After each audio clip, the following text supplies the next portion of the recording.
I'm super excited to be here to tell you about the kind of crazy year that we had, summed up in the video that you just saw.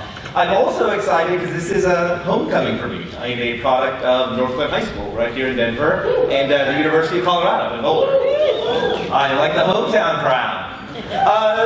I'm going to tell you about what we learned. We launched our live TV service and really an entirely new UI for all of our subscribers May 3rd, just a little over a year ago.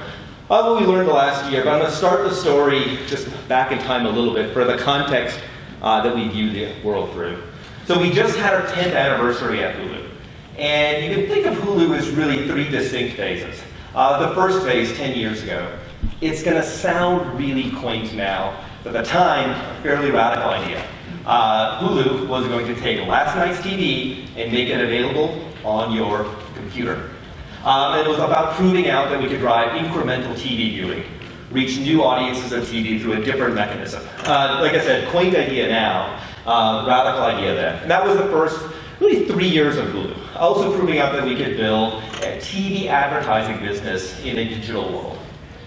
And then the second phase of Hulu started. It was about 3 or 4 years again. And that was all about building on that foundation of last night's TV and adding in entire libraries of content. So it was, every single episode of South Park, 26 seasons of South Park, every episode of Seinfeld, adding movies into the mix, moving from the computer into the living room.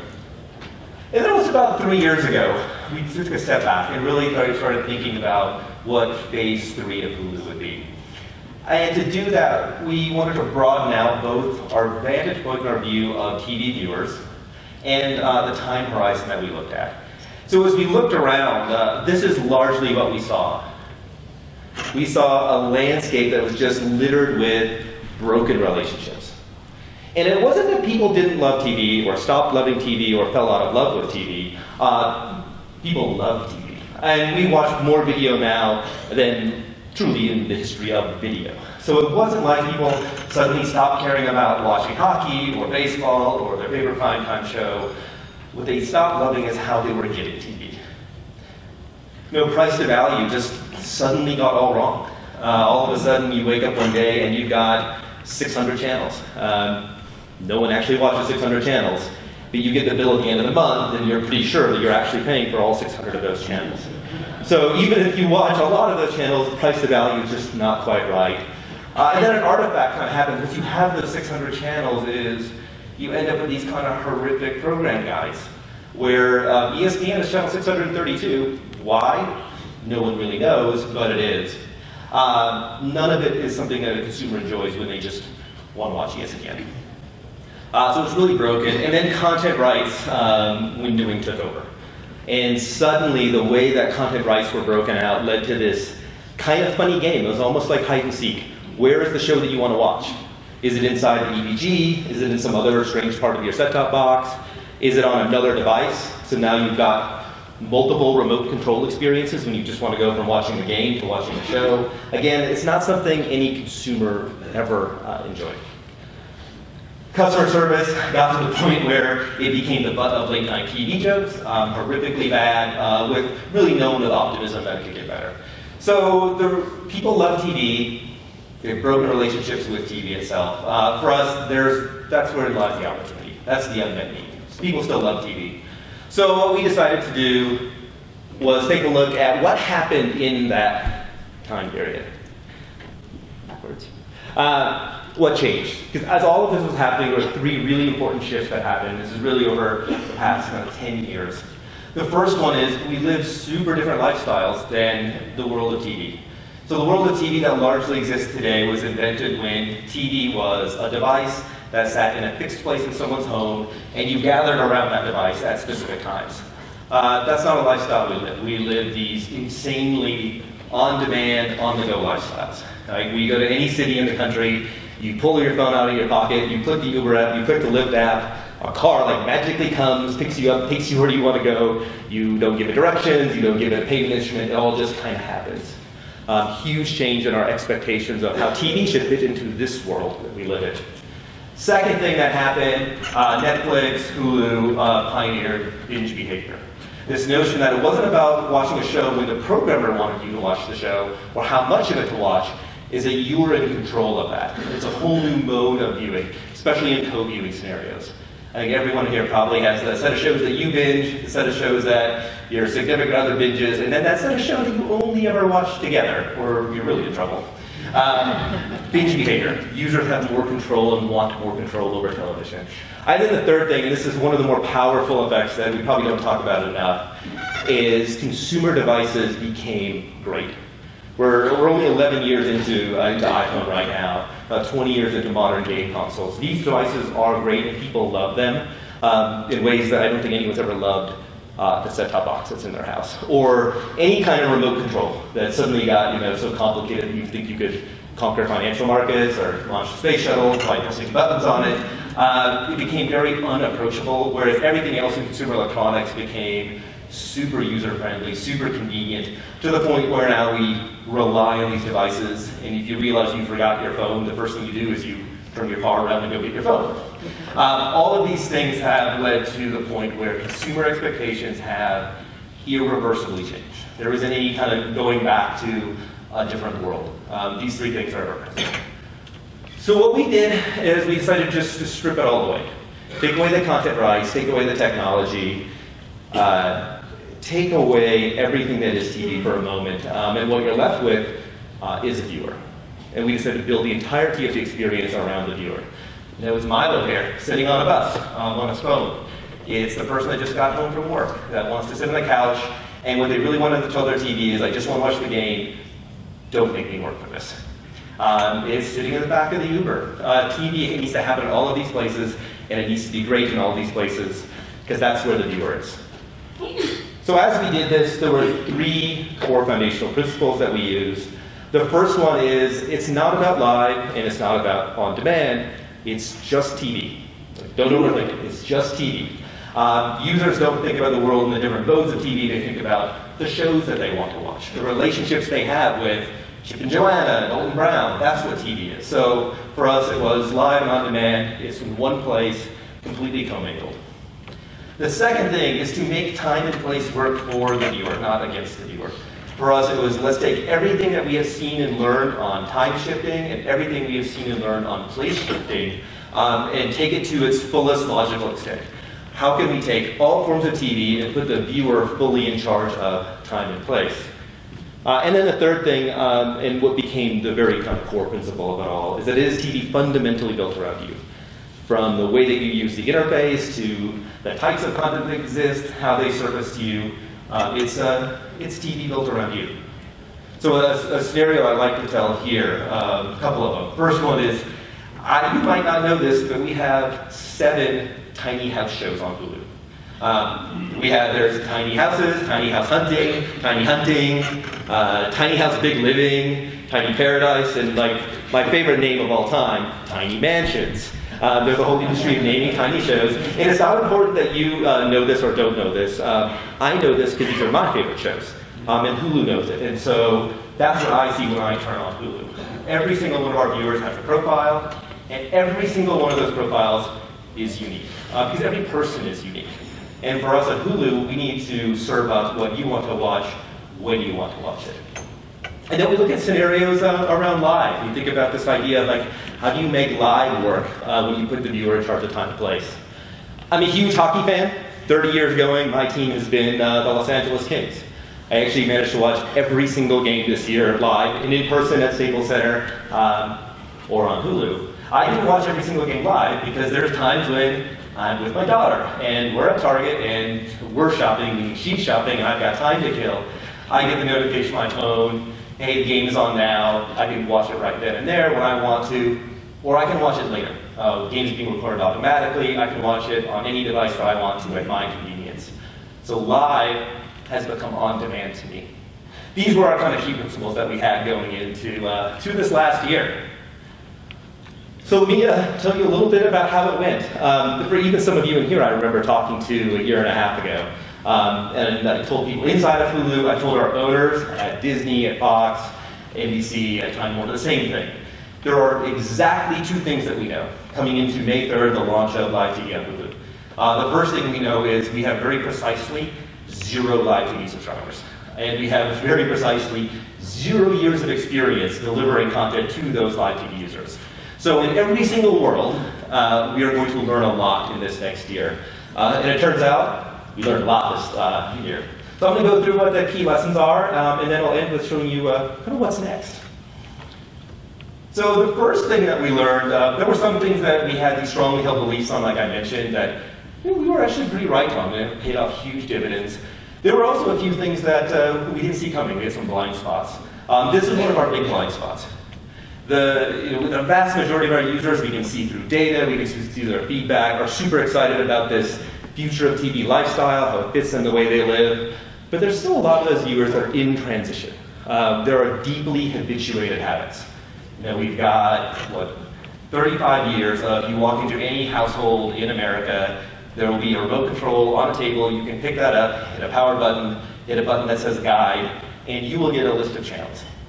And no matter how painful it might be, you can scroll up and down, and eventually you will find Bravo, and you can watch Bravo. That's a deeply habituated behavior. It's comfortable, it's almost automatic. There's a related thing that we saw around search. So you're interested in watching something like a football game, Colorado, Nebraska. Could be on a bunch of different networks.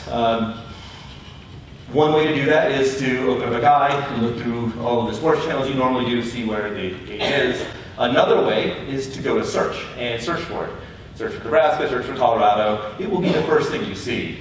Behaviors are so habituated. We see this interesting kind of dynamic where on a TV, the first reaction is to go browse through a list of things to find the show that you want to watch.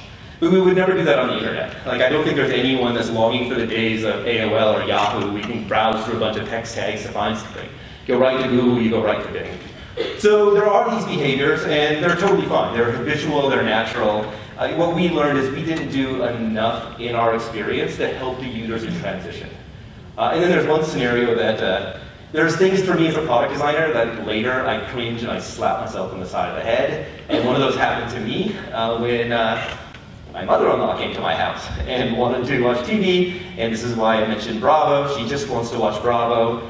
We realized it was actually just too hard for her to watch Bravo. Super, super civil action. So we knew there was more work to do. And I'll actually tell you a bunch about what we're doing here very shortly to help these TV users that are still in transition.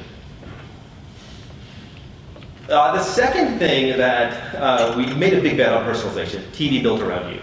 And our belief all along the way is we are fully invested in machine learning and data science.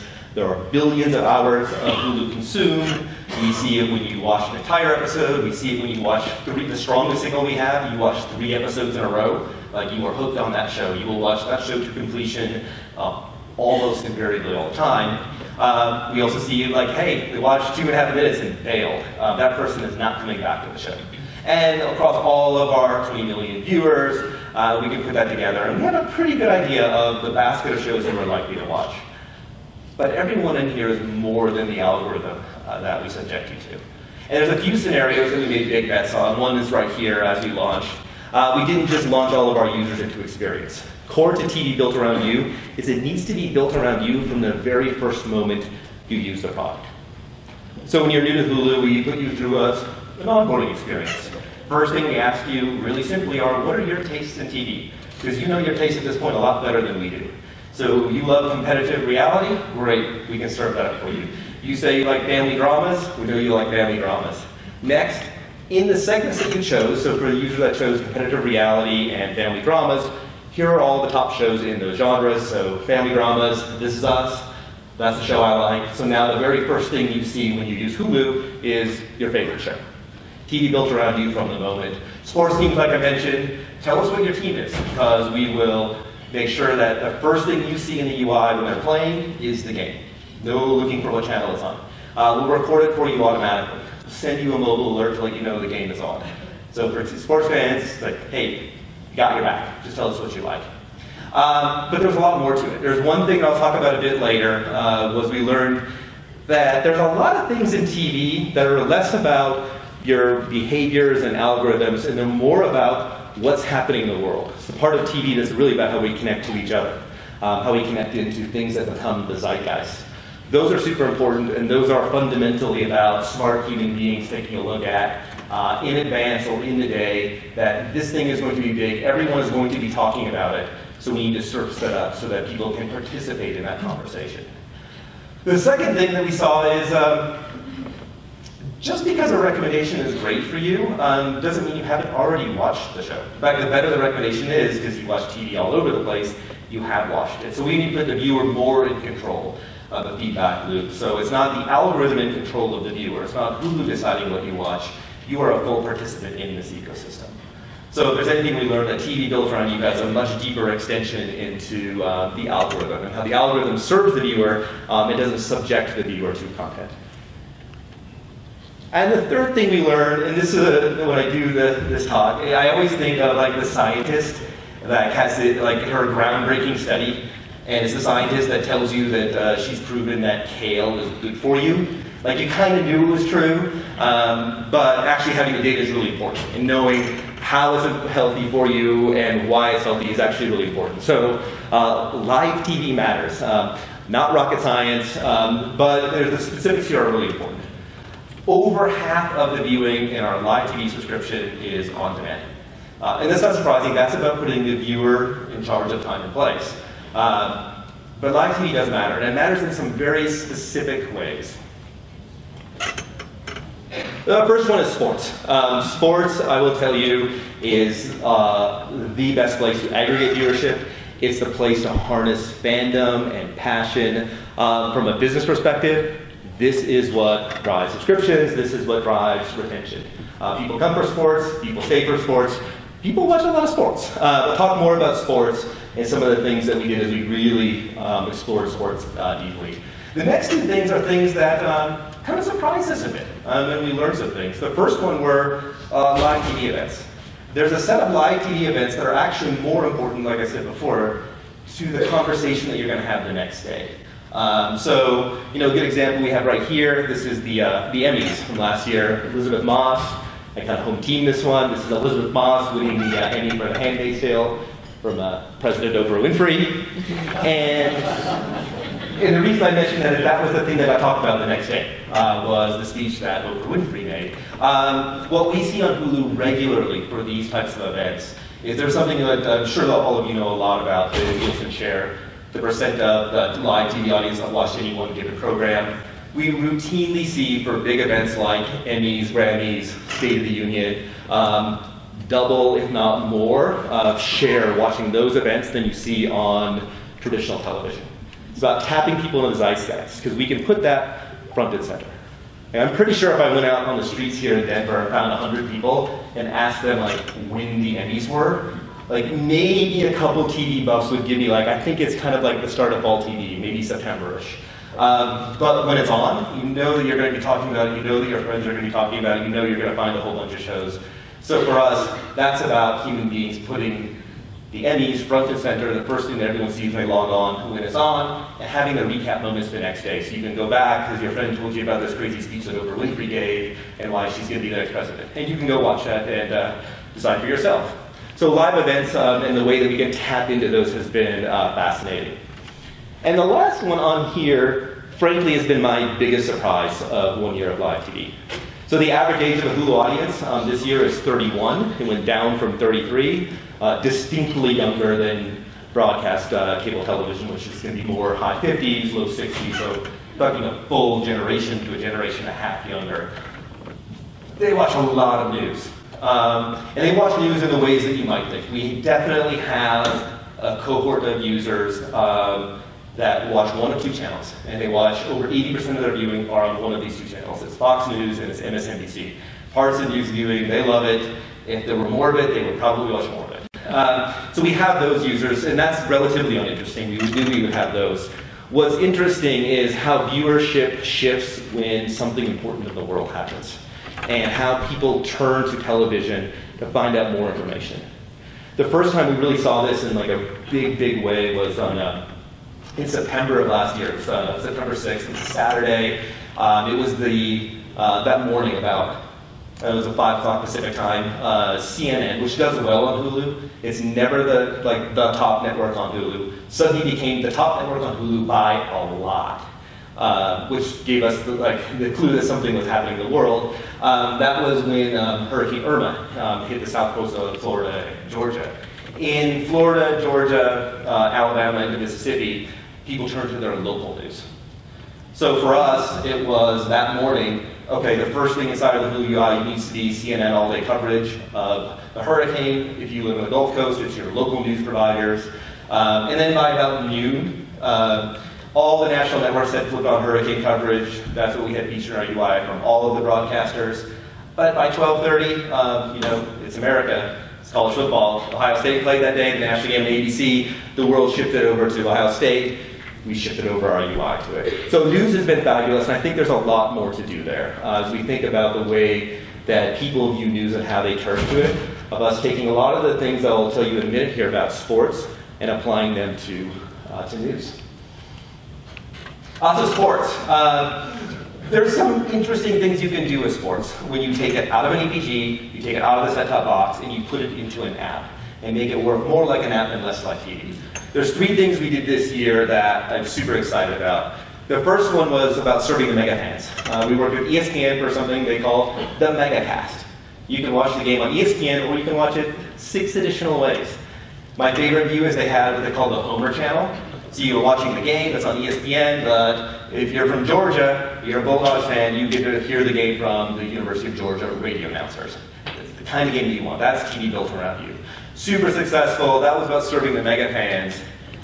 And then in February this year, we had the Winter Olympics. So what we did for the Winter Olympics, I mean, it's 234 hours of live content. I think it's 17 different sports. NBC had it over 4 channels, NBC Sports Network, and logically, USA and CNBC. The day before the Super Bowl, we popped up UI at the bottom that said, hey, the Winter Olympics are coming, February 8th, Young Chang. Tell us what your favorite sports are. So you can go in and select bobsled, snowboarding, speed skating, and when any of those events were on live, that was the first thing that we showed you.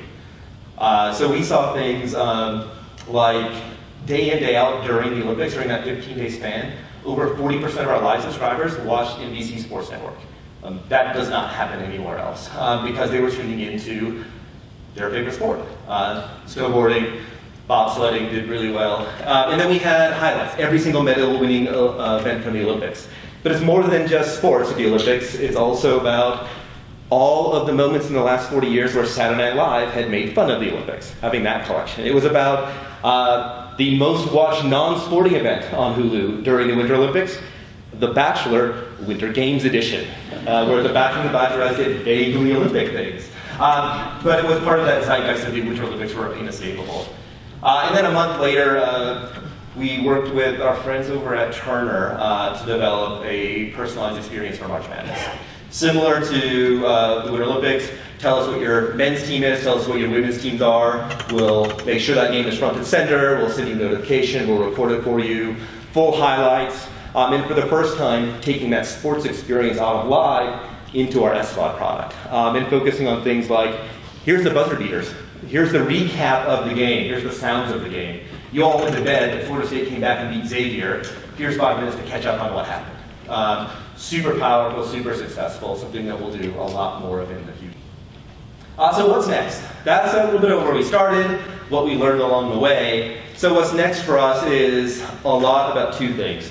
Leaning in on those users who are still transitioning on TV and optimizing for mobile lifestyles. Not just a mobile device, but a mobile lifestyle. So today, I'm super excited to announce our next wave of innovation on our mobile platforms.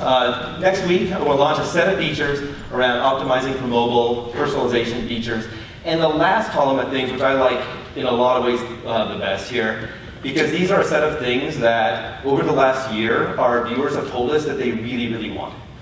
So it's not 80% of the viewers will never use these features, but we have a reasonable set of users that take their HDMI adapter to their iPad, and they take it with them when they go stay at hotels to watch TV. So that's support we've added in to really enhance the mobile lifestyle. TV users are in transition. I was loath to do this, but we've added a guide. Because there are some simple things that guides do that are just convenient for people. And my mother-in-law needs to watch Bravo when she comes to my house. Big thing on mobile is we really wanted to take advantage of mobile gestures and the accelerometer as part of the UI. So you start, there's a button at the bottom that says live, you press live, we take you to the last channel you are watching. In portrait mode, you want to watch it full screen, you tip your wrist. You want to change the channel, you tip it back. If you're watching a video on demand show, starts in portrait mode, we give you recommendations about what other shows you can watch. You want to watch full screen, you tip it. You want to find a recommendation, you tip it back. Really incorporating more natural mobile gestures into UI. The second one, this has been the feature I've loved the most since before we built the product that we're shipping, is not every recommendation we have is great. It could be a show that you've already watched, you don't need to watch it again, or it could be this one, where you just want to tell Hulu, stop suggesting this, and we will stop. We want to put you in control of the algorithm, because you know more about what you like than we like, regardless of all of the data science we have. And that's a super important signal. Because after the fifth time that I've said, I don't want this horror movie, I don't want this horror movie, you go, you got it, Ben doesn't like horror movies. And we can stop that too. So really putting the user in control of that ceremony on content. And the last one I talked about here today is mobile lifestyles. It's not just about the mobile device, it's about the lifestyle. There's a few behaviors that we're seeing that are kind of taking off, like the quintessential hockey stick diagram. The first one is people taking sticks, Fire TV sticks, Roku sticks with them. That is now functionally a mobile device that you take with you when you plug into a TV, because all of your TV follows you. So that's a set of experience that we want to enhance. Chromecast usage has, in our live product, has been fantastic. So we're doing a lot of things to help those users take devices that might traditionally be TV devices or living room devices and make it part of their mobile lifestyle and their mobile experience. And the last thing here is the web. This summer there's a lot of you that will go on vacation. You'll take Hulu with you. There's a lot of you that will be writing TPS reports. Go ahead and turn on the game. Watch the game. You deserve it. And that's something we really wanted to do specifically with sports, is have that experience where wherever you are, including at work, you got the game going for you. Although I'm sure you're working on the spreadsheet. So for us, at the end, all of these things, all of the last year was about this. It was about people watching TV and how we build that experience around them. Not around the technology, not around the content, not around the content ecosystem, the modality of delivery. It's fundamentally about human beings and what they love. So thank you so much. I'm going to show you a quick video that I think captures all of this. Have a great day.